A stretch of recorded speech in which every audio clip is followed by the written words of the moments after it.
Hello, everyone, and welcome back to the Mindset Show. Well, first of all, let's check in. How's everyone doing? It's warm here. I'm in Florida, and the weather is great. So we're doing well over here. All right, Brian, how's it going where you're at? I'm in Arizona. I went from the cold to the warmth. So, we're catching like the 50s in the morning, and I see people bundled up, and I'm out there in shorts and a t-shirt because I'm like, it's dumping snow in Cleveland. But, we're driving along in spring training. It's a phenomenal time to be together as a group. And, I think like anyone, we're lucky to be able to be back with our people with the current climate and situation of things. So I'm embracing it every day, loving it. How about you, Laura? Awesome. Oh man, we're good here. I mean, we're getting some winds today, so it's a little chilly, but we are nowhere near any crazy cold like Cleveland has to offer. But so we're doing good here. But for people that, if this is your first time tuning in, you may or may not know that all of us at some point have worked in baseball. However, my two co-hosts, Justin and Brian, are currently in the depths of spring training. So first of all, how is that going with you guys? So for me, I mean, it's what number of spring training? I've been doing this since 2015, 14, 15. It feels like first day of school, like first week of school. You're seeing your friends, haven't seen them in a while, asking how off season was, and kind of getting the feel of the new roster, the new fresh faces, and it's a fun time of the year, but very very fun time of the year. High hopes for the season, high expectations, and it's just exciting. So it's one of my favorite times. It's an absolute blast to be around everybody. There is no other time in which every single person is under one roof during a season. And I think that allows for some really awesome conversations, cross-pollination. You run into people that you might not normally run into. I think there's that part of excitement about it. And then, as Justin said, I mean, the ability just to be able to get outside, just be with the players and the staff. And as Justin, it's like, high hopes, high expectations, right? No games have been played yet. I think it's the place where everyone is even, right? It's completely even and fair at this point. And I think everyone's really excited. So another season we kick off, and it's crazy that it's starting again, but it's so much fun to look forward to. Well, like spring training, the topics that we have today for you guys, we teased last week, but I think that it actually goes really well with the theme of spring training. So if there's any baseball players out there listening in the midst of spring training, listen up, because we got some good questions we're going to dive into. So the ones that we teased last week that we're going to just dive into, I'm going to start with our first one, which is, how do I learn to get comfortable being uncomfortable? Hey, this is something we all go through, whether you're, a high performer in sports or you're in business, military, anything like that. But we've all felt this, and everybody says, get comfortable being uncomfortable. And so to start, Brian, I want to throw this one at you to begin with. What would your advice be? Like, how do you learn to get comfortable being uncomfortable? Yeah, I think it's really interesting how we actually view like our sort of sweet spot in that comfortability and recognizing, because I think we might actually tell athletes like, hey, you want some sense of normalcy and sense of comfortability when you're actually performing. And so I think sometimes the environment that we're discussing is that idea of growth, and that idea of development and whether it's skill acquisition or engaging in something. I think it was Alex Honnold who talked about we talk about comfort zone and like being comfortable. I think Alex Honnold talked about in Free Solo that his goal is to actually expand his comfort zone. So he's actually not leaving it per se, but he's expanding it and understanding that putting himself in situations where he's sort of working on the edge of that capacity is actually expanding the comfort zone that he's able to. And again, we're talking about a guy who climbs rock faces with no ropes, right? You can't, right. For the normal person, that's wildly uncomfortable. But for some, and when we watch him, when we say, how is he able to do that? But for him, that is a space that he's comfortable. So like, I wonder for the athletes, is it so much about being uncomfortable, or is it about expanding the comfort zone? And I don't have that answer. I don't know, but I think that's potentially a way that we would look at it. I mean, Justin, how have you seen that play out in the work that you do? Yeah, no, I completely agree. And I like that example that you used. What's really interesting, just hearing that question, I immediately, again, just start asking a couple more questions. And number one question is, why would someone try to traverse the unknown? Why would someone deliberately put themselves in a situation where they're going to be uncomfortable? And then the next question I was considering is, why are we uncomfortable? Why is it a natural feeling to be uncomfortable during uncertainty? I think there's a sense of embarrassment. Sometimes you don't want to embarrass yourself. It's an ego thing. I think you feel more confidence when you are in the middle of your circle of competence, in your comfort zone. I think, but as you guys know this, being surrounded by elite athletes, if you want to be great, the road to greatness, the road to success goes through the city of the unknown. You have to go through discomfort in order to achieve that dream, whatever you're going through. So you have to go through these uncharted waters. So I think one way to learn how to be comfortable being uncomfortable is, number one, knowing it's part of the process. And then number two is like a sense of purpose, like to do it on purpose, to say, hey, if I want to go to the next level, if I want to broaden my, like you said, Brian, if I want to expand my comfort zone, I need to have a reason to do it. And then when I'm struggling, to reconnect to that reason, say, hey, this is going to help me get to where I want to go. But yeah, easier said than done. Easier to talk about in a podcast. Yeah, and I want to jump on that, because there's something that you said that actually sparked another question for me, is that there's two types of discomfort, right? There's the type that we choose on purpose, and there's the type that we don't choose. Mm-hmm. Right? Maybe you're not planning on starting today, and coach says, like, let's go, let's get you in there, and you're like, oh my gosh, it's uncomfortable, you're not ready for it, and that's one that you may not choose. And so I guess I want to throw this back, is like, what would you say to somebody that when they're uncomfortable, how would they cope with being uncomfortable in a situation where they didn't choose it? And that's for either of you. So I think, like, I mean, and Lauren, I was ironically going to ask you this question, but I'm just going to roll with it because it's something I heard you actually say the other day on a podcast. But the idea that, like, that we're built and hardwired to sort of avoid the uncomfortable, right? Like, that's a survival technique for us. That's probably why we've survived so long, right? Is that for those situations where there is danger, real danger, or, as in this situation, perceived danger, right? Like, you're not actually going to be physically harmed by going into a baseball game when somebody tells you, like, hey, you weren't going to start today, and you are. But right. Our brain and the messages that we're sending ourselves and the way that we're interpreting it is creating it as real danger, as a threat. And therefore we respond in a threat-like manner, right? We respond with fear and anxiety, and we respond with, like, the urge to flee or freeze in that situation. And I think that perhaps part of it is actually knowing that that's happening and it's a normal process, right? Deconstructing what is happening inside of our brains. And I mean, think about the first time that you guys learned about what happens when you get nervous and why it happens, right? Like when you deconstruct those situations, you realize that it's your brain and body's way of actually priming you to be at your best. And so part of it's maybe deconstructing a little bit. I completely agree with that. And but isn't that so hard to realize in the moment? That's so hard. And I think about your own life, like the moments when something happens completely outside of your control, and all of a sudden you're thrusted into the unknown, into a situation where you're like, I have no idea what I'm doing. I have no idea how this is going to work out. I have no idea what's going to happen to me and my family.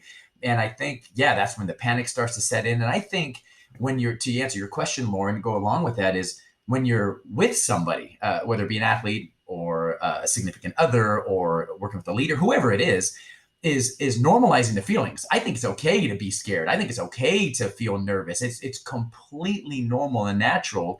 And obviously the context will depend on what you use and what you say or what you ask.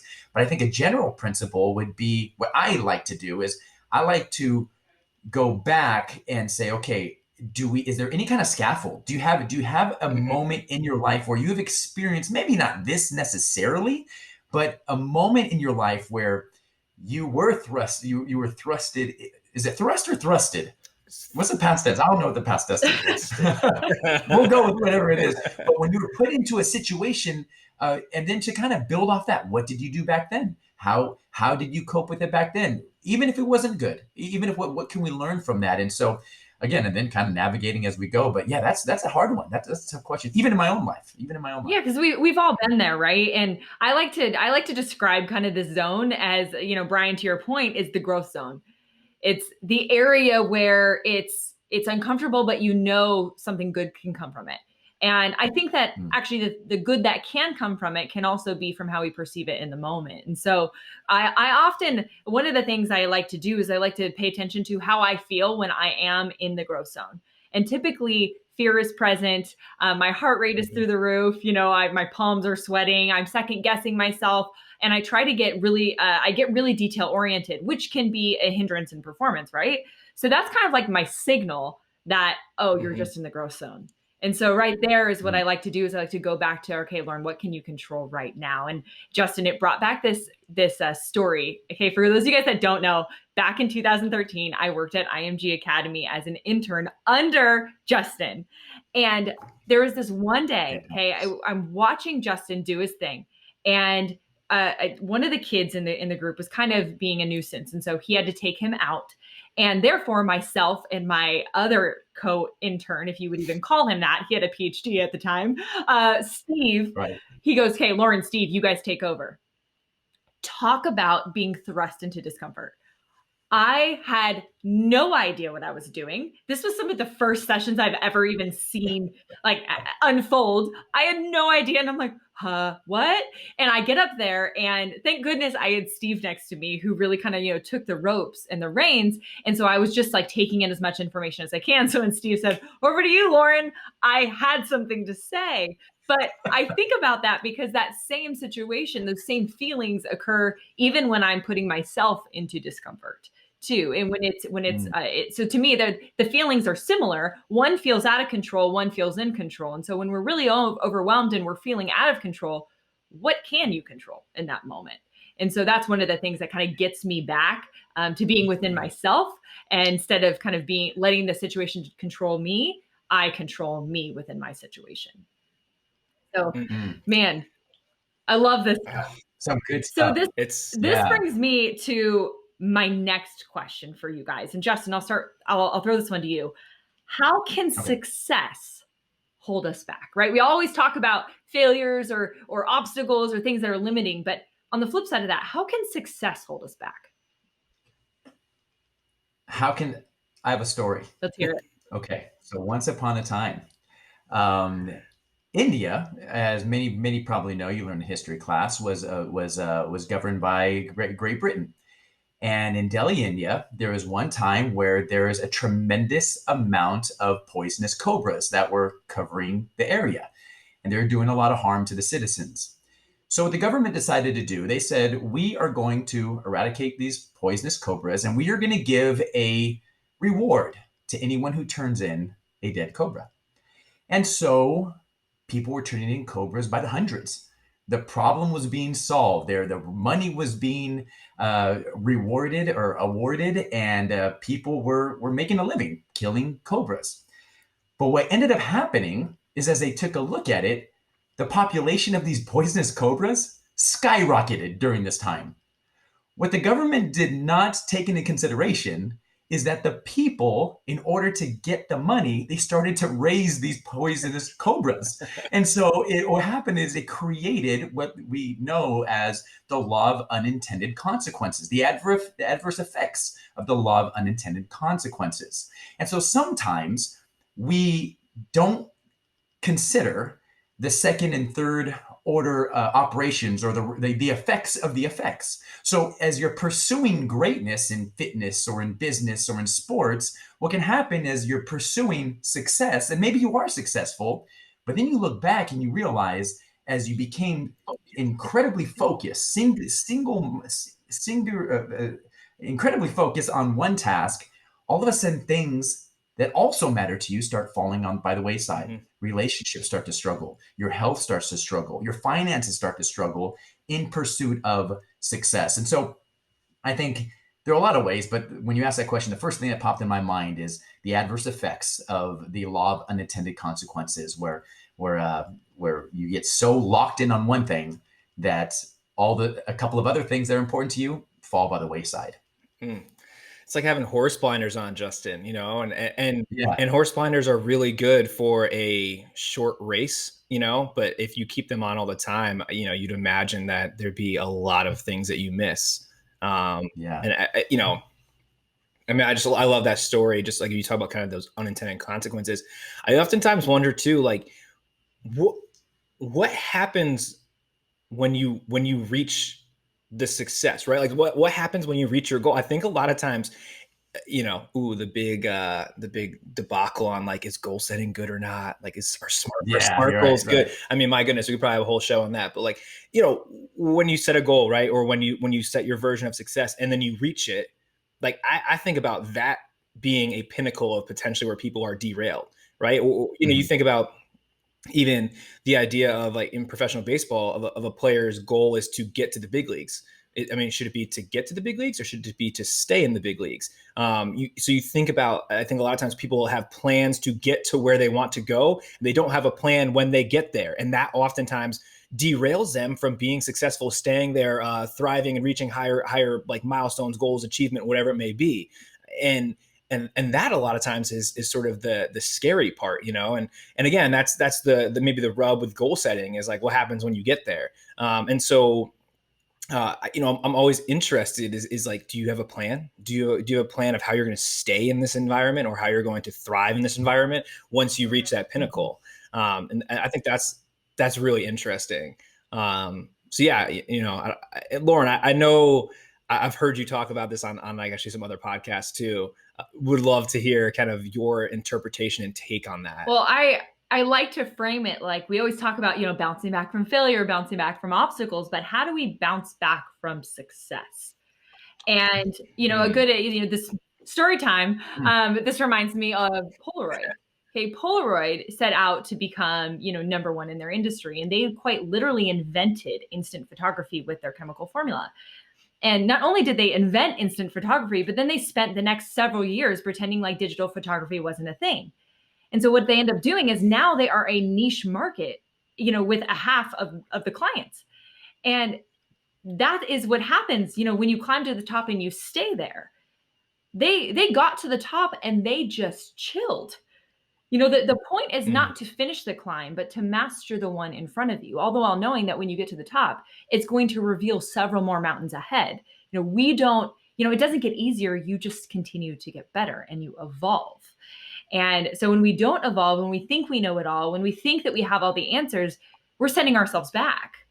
And so just to all of your points is that it's kind of like, creating a goal, but knowing that that's not the end, that there will be another goal to achieve after that and setting another. And I think that, when we think that there's a finish line, it can become a real hindrance and hold us back from continuing and improving and evolving over time. It's kind of like that proverb, behind mountains are more mountains. Behind finish lines, there are more finish lines. And what else are you going to do? And that's such a good point, what you brought up, Lauren, and that's, I think after a success, it's like, okay, great, we succeeded. Okay, let's move on, as opposed to stopping and asking, okay, great, how can I get better? I think we might have talked about it. You're never too good to get better. So you're never too good to improve. But then, there's that fine balance between the maximizing and satisfying. Like, hey, is it how perfect? How good is too good? Where you now all of a sudden you're experiencing paralysis by analysis. But yeah, I think that to answer your question, I think you answered it perfectly, Lauren. In terms of sometimes you'll be satisfied when you're successful and like, all right, and I don't need to get better. Sorry, go ahead, Brian. That's so true. You see that all the time. So, and also, don't you think that we spend so much time dissecting our failures and why we failed and what we can do better? But you hear that phrase, you win or you learn. But I think we've all said it to some degree that win or lose, you learn. I know, right? I hate that phrase. Yes. Are you win or you learn? You win or I remember posting it. People were like, I hate that phrase. Yeah, you because lose. If you're not paying attention to both, you're not truly learning. Exactly. Because we're leaving so many good things on the table or things that we still can improve. Because again, my favorite line from you, Justin, one of my favorites, and I hear myself, quoting you all the time is, you're never too good to get better. You're never too good to improve. And so even when you have a success, what can you do better? Like, what is something that you can? It doesn't mean you don't celebrate it. What did you do well? What are the things that you did well? Acknowledge those things, but also learn, what do I need to be repeating then? What are the things that I know are serving me? And then what are the things that I can continue to improve, even if I did have a success? So, man, I agree with that. Sorry, Brian, what were you going to say? No, I mean, gosh, now I want to like go off on a roll with like the things that you were talking about. I just think like even the idea of like the moving target, right? So we like kind of Justin talked about being so fixated on the target, and I know Lauren, you kind of mentioned it too, but it was funny, I listened to Lauren talk about David Goggins on another podcast, but he talks about, in the military, they do their PT runs, right? And most of the time when they're doing their PT runs, they have like, oh, we're going to do this loop, or we're going to run X number of miles. And he talks about, as they were oftentimes getting close to the finish line, he said he would start to notice people getting happy, and they start chatting, and they'd be starting to feel pretty good, because like, oh, like, we hope it's going to end here. It's going to end here. And he had some instructors that just ran straight through the line where they were supposed to finish, and they would just keep going. And he said he would just watch people be dejected, and they got quiet, and they were just miserable. And he said that they'd gotten very hopey. They were hoping it was going to be over. And he said that he switched his mindset to wishing. He was like, I wish an instructor would run through. I wish it'll be raining. I wish it'll hurt. I wish it'll be miserable, because that's what it was going to be like for them when they're actually in combat and when they're in war. And I think that a lot of times people are like, oh, like I'm getting close to the end here. Like, yeah, I'm getting loose. And it's like, what happens if something changes? What happens if your target changes or it moves back a little bit further? Like the dejection that you feel, I don't even know if that's a word, but I just made it up if it did, but okay, yeah, now it is. It could be hard to bounce back from that. And so again, it's not being, it's not being miserable to yourself, but it's being on edge and being ready to make adjustments and be flexible and be adaptable. Lauren, you said the other day that being mentally tough is not about being invincible. It's about being adaptable. So look at me. Now I'm quoting you. You quote Justin, I quote you. It's like that I think is really what we're looking for as we're getting closer to that summit of success, and then being ready to, okay, Roger that, I'm here. Now how do I drive on and move? It reminds me of what you just said. Is I immediately thought about Jocko Willink. Mm-hmm. Good. That video, that iconic video was like, if any of you haven't seen that video watching this, just type in Google and YouTube or Google like Jocko Willink good and get ready. I thought the same thing when you were talking. And quick story, we actually had when I was working for the Yankees, we actually had an athlete who poor thing, he constantly got injured, and these were like bad injuries, and so it was just like horrible luck a lot of the times. And he finally got cleared to play, and he takes one right off the shin, as he's in the box, and he just turns around to like myself and Chris and just goes, "Good," and just yelled. And it was right after we showed him that video, and we just all died and we started laughing. So anyway, I just love that video. So much good has come from it. Okay, so my last question to you guys, and I think that this just really well flows into what we were talking about into this one, is how do you define success? Like, what is your definition of success? I'd love to know from you guys. And Brian, we'll start you off with this one.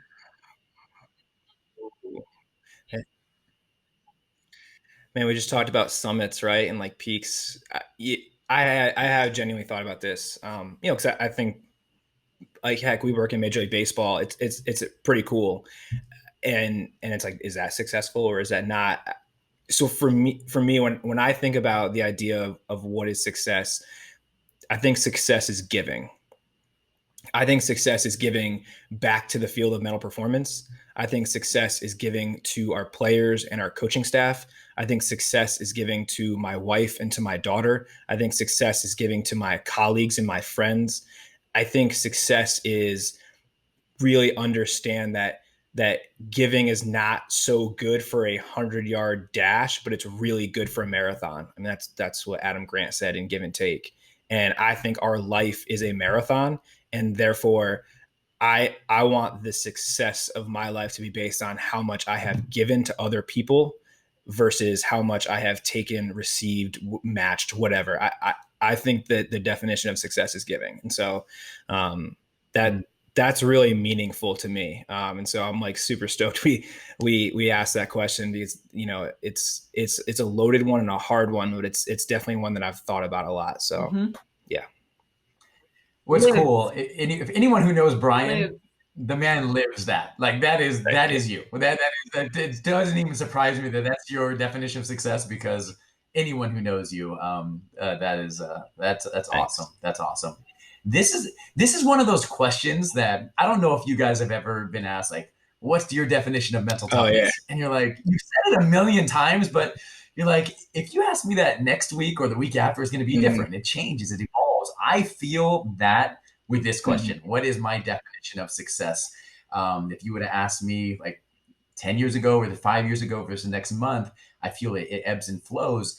But if I look at the first principles of, because I imagine someone's watching this, and when you ask that question, Lauren, they ask themselves, oh, what is my definition of success? And I would say very similar to what Brian did. I was trying to listen to your process, Brian, and what it does. I think if you're trying, for me, I'll just speak for myself, trying to discover there's an element of personal growth. Like there's an element of that, or maximizing my own skill set and learning and growing.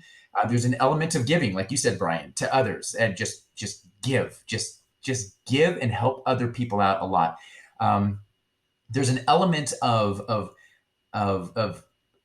winning on my own private scoreboard. I think it's so easy to get caught up in the public's scoreboard on what they define success as, and I think I'm most happy when I'm winning on my own private scoreboard. And I think there's something, I don't know, stitch those together somewhere. I mean, if I were to put it, like bundle it up in a sentence, essentially success for me is being the best version of myself, so that I can help others become the best versions of themselves. And so I think that's it right now. If we have another episode and ask me to be completely different. So Put that good, last and line it's on so the bumper true, sticker. Let's because go, you're Justin. right. You know, Holy I mean, we've all given Love different it. definitions of mental toughness. We've all given different definitions, I think, of you'll find that we will all give different definitions of success. And like you guys both alluded to, is that you guys all have a process. And so for me, where success lies is within that process, whatever that process is for you. And in both of you guys have, different ones. And I think, myself included, but there's these things that inherently matter, but all of those things that you guys said have something to do with the process and your ability to execute your process. And what we know is that when you take care of the process, those results take care of themselves. And I think a lot of times when we ask, oh, how do you define success? Oh, it's winning. Oh, it's this person, it's beating this team. It's, whatever it is. And it's very outcome oriented, where I think the common theme between all of these is the fact that success is the process, and it's executing our process, and it's showing up for our process every day. And yeah, I agree. I think, there's the growth piece for sure that I think stands out for me. And part of that comes with accountability, to myself and to others around me, and the relationships that I really care about. And like you said, Brian, and Justin, you could not be more right about Brian, is that giving piece. That is, you embody that to its core. And yes, I think that's a part of it too. I think probably another common thread that we all have is helping others. Is that partially what brought us to this field, is that we want to help others see this version of themselves and be able to perform at the best of their ability, whether it's performing as a mother, or if it's performing as a professional athlete, or, performing as an executive. It doesn't matter. These principles can cross over different domains. So I just love this topic. I think we can go on forever, but in an effort to try and stay timely in our messages, I think, what we said at the end of the last show, and I'm going to say it again, and you guys are going to hear it again and again and again, is that we care. We have a deep, we value, I guess, gratitude here. And so what you guys will know is that at the end of each episode, we are going to end with a hunt the good stuff, because gratitude is insanely contagious. And so, Brian, let's start with you. Give me one thing.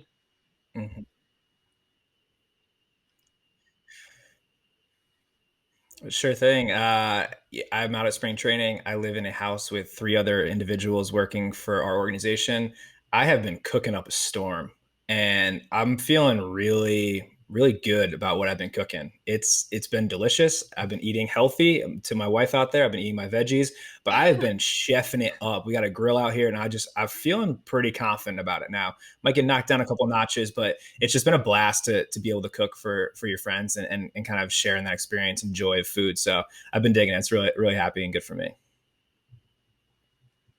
That's awesome. That's awesome. For me, it's something really, really simple. I think it takes me an hour to get to the field and back, and I've just really enjoyed that time to think. I'll just put on some. So I like to listen to some of my favorite music are movie scores like Braveheart or 300, like these epic like movie scores, and like my life's a movie, and I'll either visualize the day or I'll chew on questions that I'm thinking about or people who I'm thinking about. And I've really I like that. been, I like it's so important. And mine's kind of similar to that. This week I've been, for those of you guys that don't know, my husband and I have just got a dog during a COVID quarantine dog. It's been giving me a reason to go on walks more than I usually would. And I have been, I think yesterday I couldn't find my headphones and I was so grateful for it because it just gave me time to just be and not consume anything, but just be outside. And so I have to say I'm really grateful for that. So thank you guys for your Hunt the Good Stuff. I love it. If you guys are tuning in, why don't you comment in the comment section? What is your Hunt the Good Stuff this week? And make sure to tune in next week to hear us discuss, number one, what is something you wish you knew 10 years ago? Number two, what's the environment that you've seen mental performance thrive in? And number three, how do I prepare for uncertainty? Make sure to come back next week so we can dive into those topics. Take care, guys.